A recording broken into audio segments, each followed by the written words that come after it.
안녕하십니까 믿음의 형제자매 여러분. 저는 오늘 이 시간에 요한계시록에서 나타나고 있는 선악간의 대쟁투, 사단과 예수님 사이에서 이루어지고 있는 전쟁의 가장 핵심 쟁점에 대해서 여러분께 말씀을 드리고자 합니다. 계시록 12장 17절에 전쟁이라고 하는 단어가 나타나고 있습니다. 사단이, 용이 그 여자의 남은 자손, 곧 하나님의 계명과 그리고 예수의 증거를 가지고 있는 자들과 전쟁하기 위해서 바다 모래 위에 서 있다라고 말하고 있습니다. 여기에서 말씀하시는 이 모래라고 하는 것은 계시록 20장 7절에 곡과 마곡이 일어날 때 그 수가 바다 모래와 같이 많다라고 말하고 있기 때문에 사단은 이 세상에 있는 대부분의 사람들, 절대 다수의 지지를 받고 있고, 그리고 여자의 남은 자손은 적은 무리, 소수의 무리가 하나님의 계명과 그리고 예수의 증거를 갖고 있다라고 말하고 있는데, 이 계명이라고 하는 이 단어가 누가복음 23장 56절에서 계명을 조차 안식일에 쉬더라 라고 하는 이 계명이 바로 계시록 12장 17절에 나오는 계명과 같은 계명인데, 이 누가복음 23장 56절에서 말씀하시는 계명을 조차 안식일에 쉬더라, 이 안식일은 십자가의 기념일, 큰 날이었습니다. 이 큰 날의 중요성, 이것이 큰 계명인데, 이 큰 계명을 깨닫기 위해서는 마태복음 12장 40절에서 말하는 요나의 표적을 깨달아야 예수님께서 수요일날 십자가에서 죽으시고 목요일날 성도들이 계명을 조차 큰 안식일에 쉬었더라라고 하는 그 말씀에 대해서 깨닫게 될 수가 있습니다. 이 계명을 좇아서 쉬었던 큰 안식일이 바로 십자가의 계명이고, 이 십자가의 계명, 어린 양의 계명을 지키는 자들이 하나님의 참된 남은 무리라는 것을 분명하게 말씀하시고 있습니다. 예수님께서 말씀하신 요나의 표적을 깨닫지 못하면 계명을 좇아 안식일에 쉬었더라라고 하는 말씀을 깨닫게 될 수가 없습니다. 그러므로 비둘기와 같이 순결하게 되기 원하는 사람은 비둘기의 표적, 요나의 표적, 인자가 땅속에서 삼낮 삼밤을 지내리라 라고 하는 이 말씀을 반드시 깨달아야 합니다.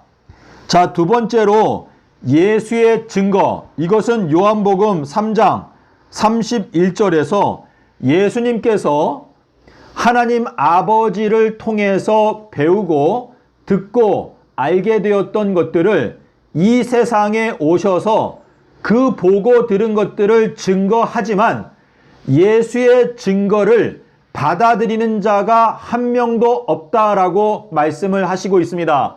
그것은 그만큼 예수의 증거를 믿는 자가 극소수에 불과하다라고 말씀을 하시는 것인데, 예수의 증거, 예수께서 가라사대를 마음 가운데 생명과 같이 간직하는 자들이 결국은 여자의 남은 자손, 용과 대항하여 싸우고 전쟁에서 승리하게 되는 하나님의 참된 남은 무리에 들어가게 될 수 있다라고 말씀을 하시고 있는 것입니다.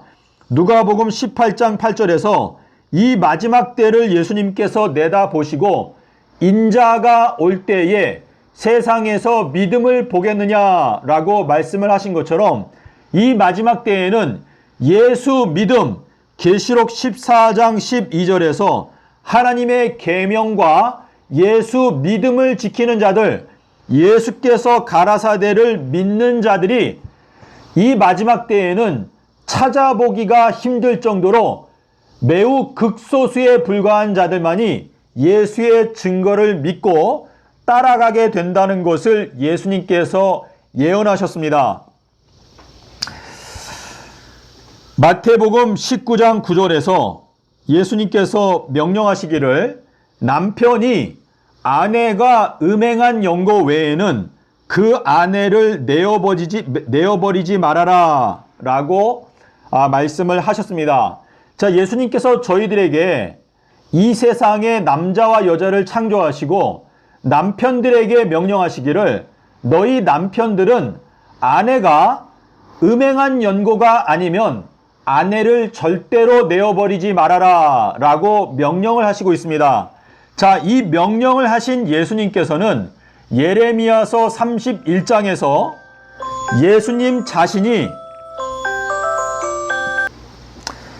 예수님께서 예레미야서 31장에서 예수님 자신을 남편으로 소개하고 있습니다. 요한복음 8장 21절에서 나는 태초부터 너희들에게 말하여 온 자니라 라고 말씀을 요한복음 8장 25절에서 말씀을 하시고 있는데, 예레미야서 31장에서는 예수님께서 자기 자신을 남편으로 소개하고 있습니다. 자, 그러면 예수님께서 이 세상에 있는 남자와 여자들에게 명령하시기를 너희 남편들아, 아내가 음행한 연고가 아니면 아내를 내어버리지 말아라 라고 명령을 하시고 있는데, 이것은 남편이신 예수님께서 이 세상에 있는 그분의 교회, 그분의 아내들이 음행한 연고 외에는 그 아내를 버리지 않겠다라고 약속을 하시는 것인데,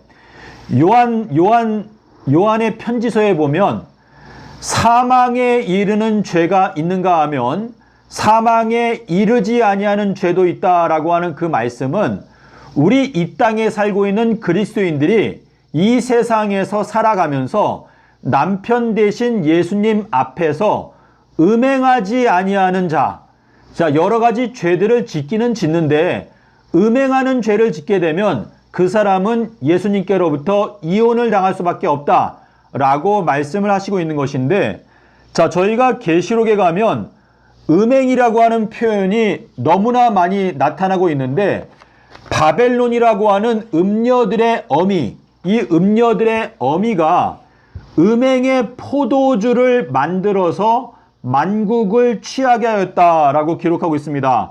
자, 그 구절들을 저희가 살펴보게 되면 계시록 17장 2절, 4절, 계시록 2장 21절, 계시록 9장 21절, 그리고 14장 8절, 18장 3절, 19장 2절. 자, 여기에 음행이라고 하는 단어가 굉장히 많이 나오는데, 음행의 포도주를 마시는 사람, 그 사람은 남편 되신 예수님 앞에서 음행하는 죄를 짓는 것이기 때문에 그 사람과는 예수님께서 영원히 이혼하신다 라고 말씀을 하시고 있습니다. 자, 마태복음 12장 39절에서 이 악하고 음행하는 세대에게 내가 허락하는 기적은 요나의 기적밖에 없다라고 하는 이 말은, 이 마지막 세대, 이 세대는 말 그대로 이 지구에 사는 사람들 전체가 전부 다 음행하고 있고 그리고 악하다. 근데 이 음행하는 이 세대를 구원할 수 있는 기적, 그것은 요나의 기적밖에 없다라고 말씀을 하시고 있습니다.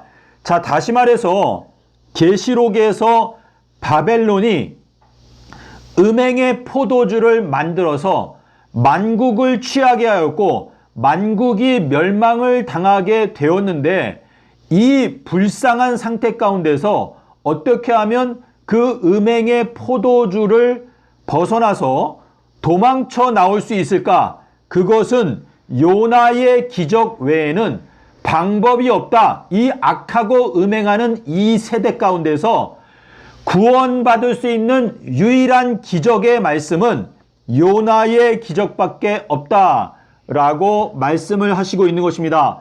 여러분께서 요나의 표적을 깨닫게 되면 지금 현재 기독교단 안에 멸망에 가증한 교리, 금요일 십자가설, 이 금요일 십자가설이 바로 멸망에 가증한 교리인데, 이 교리의 심각성을 깨닫게 되면 즉시로 진리의 말씀으로 도망쳐 나올 수가 있다라고 말씀을 하고 계시는 것입니다. 자, 그러면 저희가 마태복음 24장 15절에서 말씀하시고 있는 멸망에 가증한 것이 거룩한 곳에 서 있는 것을 보게 되거든 유대 땅에 있는 자들은 유다 지파의 사자에게 속한 자들은 산으로 도망가라 라고 하는 이 말씀을 함께 살펴보는 시간을 갖도록 하겠습니다. 자, 여러분께 제가 꼭 말씀드리고 싶은 것은 다니엘서 12장 7절부터 9절에 있는 말씀을 보시기를 바랍니다. 한때 두때 반때라고 말씀하셨을 때 나 다니엘이 듣고도 깨닫지 못한지라. 다니엘이 예수님께 물어보기를 주님, 제가 깨닫지 못했는데 이 모든 일의 결국이 어떻게 되겠습니까? 라고 물어봤을 때 예수님께서 다니엘아, 이 한때 두때 반때는 마지막 끝, 세상 끝까지 임봉되어져 있어야 되는 말씀이기 때문에 너는 깨닫게 될 수가 없다라고 말씀하시는데, 이 끝이라고 하는 것이 히브리어로 캐츠, 이것이 바로 여름입니다. 여름. 자, 이 여름이라고 하는 것은 추수 때를 가리키는 것이죠. 세상 끝 할 때 이 여름인데, 무화과 나무 가지가 연하여지고 잎사귀가 나오는 것을 보게 되면 여름이 가깝다는 것을 알라, 추수 때가 가깝다는 것을 알라 라고 말씀하시고 있는데, 예레미야서 5장 24절에서 추수를 위해서 7년의 기간을 정해 놓으셨다라고 말씀하시고 있기 때문에 2023년부터 2030년까지 이 7년 동안의 추수 기간, 이 기간이 가까이 올 때에 비로소 한때, 두때, 반때 이 임봉이 열려지게 된다라고 말씀을 하시는 것으로서 예수님께서 다니엘에게 하시는 말씀은 뭐냐면 한때, 두때, 반때는 임봉되어져 있는 것인데 그것이 세상 끝이 가까이 오게 되면 그 임봉이 풀려지게 되고 그 한때, 두때, 반때의 비밀을 깨닫게 될 수가 있다라고 말씀을 하시는 것인데, 마태복음 24장 15절에서 읽는 자는 깨달을진저 다니엘의 말한 바 멸망에 가증한 것이 거룩한 곳에 선 것을 보거든. 자, 이 말씀의 뜻은 무엇인가 하면 예수님께서 이 마지막 세상 끝을 내다보시고 세상 끝, 이 추수 때 여름이 가까이 오게 되면 그때에는 임봉되어져 있었던 다니엘의 말씀이 열려지게 될 때 그때의 다니엘서를 읽는 자는 깨닫게 될 것이고, 깨닫게 되는 사람은 멸망에 가증한 교리가 거룩한 곳에 서 있는 것을 깨닫게 되기 때문에 유다 지파에 속해 있는, 유다 지파의 사자에게 속해 있는 자들은 산으로, 말씀으로 도망을 가라라고 말씀을 하고 계시는 것입니다. 자, 그러면 멸망에, 그러니까 여러분께서 이 말씀을 생각하시면 계시록 5장에서 말씀하시는 일곱 인, 이 일곱 인은 바로 다니엘서를 말하는 것인데, 다니엘서 안에는 실제로 7번 임봉하라라고 하는 말씀이 있는데, 한때, 두때, 반때가 바로 7 임봉 중에 하나이고, 그리고 1290일, 1335일은 7번째 임봉이 되겠습니다. 그 7번째 임봉을 깨닫게 되면 2030년 4월 18일에 대해서 여러분께서 깨닫게 되실 수가 있습니다. 자, 그러면 제가 여러분께 좀 더 구체적으로 설명을 드리기 위해서, 자, 이 멸망에 가증한 교리는 바로 금요일 십자가서를 가리킵니다. 자, 그러면 이 내용을 여러분께 설명을 드리고자 하는데, 자, 이 멸망이라고 하는 단어는 신약 성경에 8번 나타나고 가증하다라고 하는 단어도 8번 나타나고 있습니다. 자, 이 멸망이라고 하는 단어가 8번 나타나고 있는데 이 8번을 살펴보게 되면 이 멸망이라고 하는 단어는 바벨론에 집중되어져 있는 단어입니다. 자, 이 바벨론은 귀신의 처소, 계시록 18장 2절에서 귀신의 처소라고 말씀하시고 있고, 그리고 가증한 음녀들의 엄이다라고 말하고 있습니다. 자, 이 멸망에 가증한 것이 거룩한 곳에 서 있다. 자, 계시록 15장 3절 4절에 오직 주만 거룩하십니다 라고 기록하고 있기 때문에 멸망에 가증한 교리가 예수님의 자리를 빼앗은 모습을 보게 되면 너희들은 산으로 도망가라 라고 말씀을 하시고 있는 것입니다. 마가복음 13장 14절에도 멸망에 가증한 것이 서지 못할 곳에 선 것을 보거든. 자, 누가복음 21장 20절에도 예루살렘이 백마 군대들에게 에워싸이는 것을 보게 되거든 멸망이 가까운 줄을 알라라고 말씀하시고 있는데, 자, 우리 마태복음 12장 25절과 누가복음 11장 17절이 중요한데요. 여기에 스스로 분열하는 나라마다 서지 못하고 멸망을 당하게 된다라고 예수님께서 말씀하셨습니다.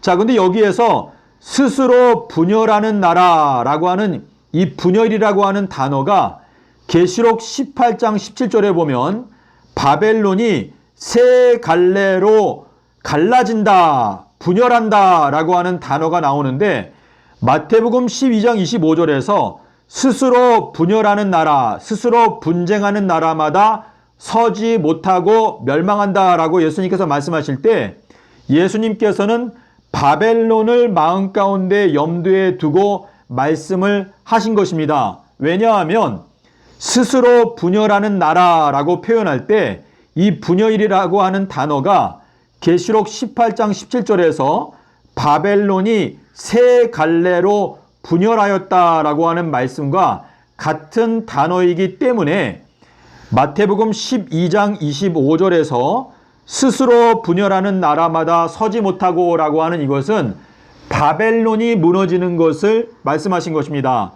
자, 누가복음 11장 17절도 스스로 분열하는 나라마다 멸망하고 무너진다라고 말씀하셨는데, 자, 여기에는 무너진다라고 하는 단어를 예수님께서 말씀하셨는데, 계시록 14장 8절, 18장 17절에 보면 무너졌도다 무너졌도다 큰 성 바벨론이요 라고 말씀을 하시고 있기 때문에 누가복음 11장 17절도 역시 스스로 분열한다. 이 분열하는 것은 바벨론의 특징이죠. 왜냐하면 바벨론은 진리의 말씀이 없고 혼란, 혼동 자체이기 때문에 그 안에서 서로 싸우고 자중질환, 그 안에서 스스로 분쟁하여 분열하고 싸우고 죽인다라고 하는 의미인데, 이 바벨론은 분열하고 멸망하고 무너진다라고 말씀을 하시고 있습니다. 자, 그리고 이제 이 멸망이라고 하는 단어가 나머지가 전부 다 계시록에 3번 나타나고 있는데, 이 3번 모두 다 바벨론을 가리키고 있습니다. 열불과 짐승이 음녀를 미워하여 멸망하게 하고 벌거벗기고 살을 먹고 불로 사른다. 자, 그래서 여기에서 바벨론을 멸망시킨다. 열불과 짐승이 음녀 바벨론을 멸망하게 한다라고 말했고, 자, 두 번째로 바벨론의 부가, 이 부유한 부가 1시간 동안에 멸망하였다라고 기록하고 있습니다. 여러분께서 원어를 보시면 아주 분명하게 이 멸망이라고 하는 단어가 바벨론과 직결되어 있다는 것을 깨닫게 될 수가 있습니다. 자, 세 번째는 보배로운 상품으로 치부하였더니 1시간에 멸망하였다라고 말하고 있는데, 이것도 역시 바벨론을 가리키는 것입니다. 여러분께서 이 8번의 멸망이라고 하는 단어를 찾아보시게 되면, 이 멸망은 이제 영어로 하게 되면 desolation, D-S-O-L-A-T-I-O-N, 황폐라고 하는 단어인데, 이 멸망, 황폐라고 하는 이 단어는 바벨론과 직결되어져 있는 단어라는 것을 여러분께서 깨닫게 되실 수가 있습니다. 자, 그러면 이제 가증에 대해서 살펴보도록 하겠습니다. 자, 이 가증이라고 하는 단어도 역시 바벨론 그리고 금요일 십자가설을 예수님께서 구체적으로 정확하게 지적하고 계신다는 것을 여러분께서 알 수가 있는데, 자, 멸망에 가증한 것이 거룩한 곳에 서 있다. 금요일 십자가설이 예수님의 자리를 대신했다. 예수님의 말씀을 무너뜨렸다. 멸망에 가증한 것이 서지 못할 곳에 서 있다. 교회 안에 서 있다. 하나님의 성전 안에 서 있다. 자, 사람들 가운데서 칭송받는 것은 하나님 앞에 가증한 것이다. 자, 지금 이 세상에서 사람들에게 칭송받고 있는 교리가 무엇입니까? 성금요일, 금요 십자가설이죠. 예수님께서 금요일 날 돌아가셨다라고 하는 이 거짓된 교리가 절대 다수로부터 지지를 받고 있는데, 이 금요일 십자가설은 새빨간 거짓말입니다. 자, 계시록 17장 4절에 그 바벨론 음녀가 금잔을 갖고 있는데 가증한 것들이 가득하고 음행이 가득하다. 자, 음행하면은 이혼한다고 말했죠. 자, 그래서 이 가증한 잔은 계시록 18장 6절에 가면 음녀가 만든 섞은 잔, 자, 섞은 잔이라고 말했습니다. 이 가증한 잔이 곧 섞은 잔인데, 이 섞은의 반대말이 무엇입니까? 순결이죠, 순결. 아케라이오이라고 하는 단어인데, 제가 그 내용을 여러 번 말씀을 드렸습니다. 자, 계시록 17장 5절에 이마에 이름이 적혀 있는데, 비밀이라, 바벨론이라, 음녀들과 가증한 것들의 엄이라. 그러니까 이 바벨론은 가증한 것들 중에 최고를 가리킨다. 자, 그리고 계시록 21장 8절에 보면 두려워하는 자들과 믿지 아니하는 자들과 가증한 자들과 살인자들과 행음자들과 술객들과 우상숭배자들과 거짓말하는 자들은 불과 유황으로 고난을 받는다라고 말했는데, 여기에 가증한 자들이 나옵니다. 자, 이 가증하다라고 하는 것은 섞인 잔, 금요일 십자가설을 믿는 자들이 전부 다 가증스러운 자들이다라고 하는 의미가 되겠습니다. 자, 계시록 21장 27절에 무엇이든지 속된 것이나 가증한 것이나 거짓말하는 자는 결코 그리로 들어오지 못하되 오직 어린 양의 생명책에 기록된 자들 뿐이니라. 자, 어린 양의 생명책은 왜 중요합니까? 계시록 13장 8절에 창세로부터 죽임을 당하신 어린 양의 생명책에 그 이름이 기록되기 원하는 자들은 창세로부터 숨겨져 있었던 진리의 말씀을 깨닫기 위해서 창세로부터 죽임을 당하신 어린 양의 절기 유월절을 깨닫고 아담과 하와가 범죄했던 범죄 날짜를 깨닫게 되면서 요나의 표적을 깨닫고 아담과 하와가 수요일 날 선악과를 따먹고 일요일 날 가죽옷을 입었다라고 하는 이 진리의 비밀을 깨닫게 될 때 검은고를 연주할 수 있게 되고 14만 4천인에 들어가게 될 수 있다라고 밝히고 있는 것입니다. 자, 로마서 2장 22절에 보면 우상을 가증히 여기라. 자, 우상 숭배가 가증한 것인데, 로마서 1장 25절에 보면 이 지구인들 전부 다 우상 숭배에 빠져 있다. 피조물을 조물주보다 더 높이고 섬긴다. 이것이 바로 이 바벨론이 멸망하게 되는 가장 핵심적인 원인이 되겠습니다. 자, 그래서 결론을 말씀드리면 가증한 것은 우상 숭배, 피조물을 조물주보다 더 높이고 섬기는 것. 자, 가증한 잔, 섞인 잔, 이 섞여 있다라고 하는 단어의 반대말이 순결이죠, 순결. 자, 그래서 금요일 십자가설, 이 금요일 십자가설이 바로 멸망의 가증스러운 교리를 의미한다 라고 하는 의미가 되겠습니다. 자, 그러면 저희가 좀 밑으로 내려가서 원어를 여러분께 보여드리면서 마무리를 짓도록 하겠습니다. 자, 거룩한 곳, 이것은 오직 주님만 거룩하시다라고 말하고 있기 때문에 거룩한 산 시온. 자, 시온이라는 게 뭐죠? 차대에다가 요나죠, 요나. 차대는 18번째 알파벳이기 때문에 예수님께서 18일 날 부활하셨다라고 하는 진리를 믿고 있는 비둘기들이 모여 있는 산이 바로 시온산이다라고 말씀하시고 있는데, 이 시온산의 자리를 사탄이 무너뜨리고 예수님께서 16일 날 부활했다라고 가르치고 있는데, 이것이 바로 멸망의 가증스러운 교리가 되겠습니다. 자, 이 모략, 그의 이름은 기묘자라, 모사라. 자, 이 모사라고 하는 게 뭐죠? 요드에다가 아이언에다가 차대라고 하는 이 차대가 있는데요. 자, 요거를 다시 쓰게 되면 요드, 아이언, 그리고 차대. 자, 요드는 손가락을 뜻하고 아이언은 16, 차대는 18이죠. 이게 뭐예요? 하나님께서 갖고 계시는 모략은 예수님께서 16일 날 부활했다라고 하는 이 거짓된 교리를 무너뜨리고 18일 날 부활했다라고 하는 것을 올바르게 세우게 되는 예수님의 권능을 말하는 것인데, 이것이 바로 시온산, 시요나, 18번째 날 부활하신 것을 믿는 비둘기들이 모여있는 곳이 바로 시온산이다 라고 하는 의미가 되겠습니다. 자, 지극히 거룩한 자가 기름 부음을 받는다. 예수님께서 거룩한 분이시죠. 자, 그래서 고린도전서 10장 21절에서 주님의 잔을 마실 것이냐, 귀신의 잔을 마실 것이냐. 자, 바벨론은 귀신의 처소, 가증한 것들의 어미, 음행의 잔, 가증한 잔, 섞인 잔을 만드는 음녀들의 어미.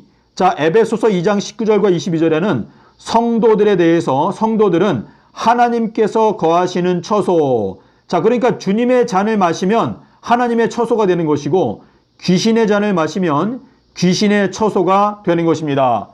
자, 주님의 잔은 사망에서 영생까지 이르는 잔인데, 삼낮 삼밤을 땅속에서 지내신 다음에 예수님께서 영생의 몸으로 부활하셨습니다. 자, 이것이 예수님께서 마셨던 비둘기 순결한 잔이 되겠습니다. 자, 로마서 1장 25절에 귀신의 잔, 이거는 바벨론의 잔, 섞인 잔, 가증한 잔, 금요일 십자가설, 이것이 바로 우상 숭배의 대표. 그러니까 금요일 십자가설을 믿는 자들은 말 그대로 귀신의 처소, 그리고 짐승의 처소, 그러니까 짐승의 표를 받는 것이죠. 그러니까 금요일 십자가설을 믿는 자들이 전부 다 짐승에 속한 자들입니다. 그래서 결론적으로 멸망의 가증한 교리는 금요일 십자가설을 의미한다라는 것을 여러분께서 이 멸망에 가증하다라고 하는 단어를 다 살펴보시게 되면 성경은 분명하게 밝히기를 멸망에 가증한 교리는 금요일 십자가설이다. 그러니까 여러분께서 금요일 십자가설을 믿게 되면 여러분들은 단 한 명도 예외 없이 짐승의 표를 받게 될 것이고 짐승에게 경배하게 될 것입니다. 자, 예수님께서는 서기 30년 수요일 날 십자가에서 죽으시고 일요일에 부활을 하셨는데, 이것이 바로 생명나무의 진리입니다. 예수님께서는 내가 이틀 동안에 끝낸다. 서기 30년부터 2030년까지 내가 모든 걸 끝낸다. 내가 병을 고치고 귀신을 쫓아내는 것을 끝마치겠다라고 말씀하셨고, 3일 동안에 건축한다. 서기 30년부터 서기 3030년까지 3000년 동안에 내가 새 예루살렘을 건축한다라고 분명하게 말씀을 하시고 있습니다. 믿음의 형제자매 여러분, 저희들은 바다 모래와 같이 셀 수 없이 많은 사단의 무리들을 대항하여 전쟁을 할 것입니다.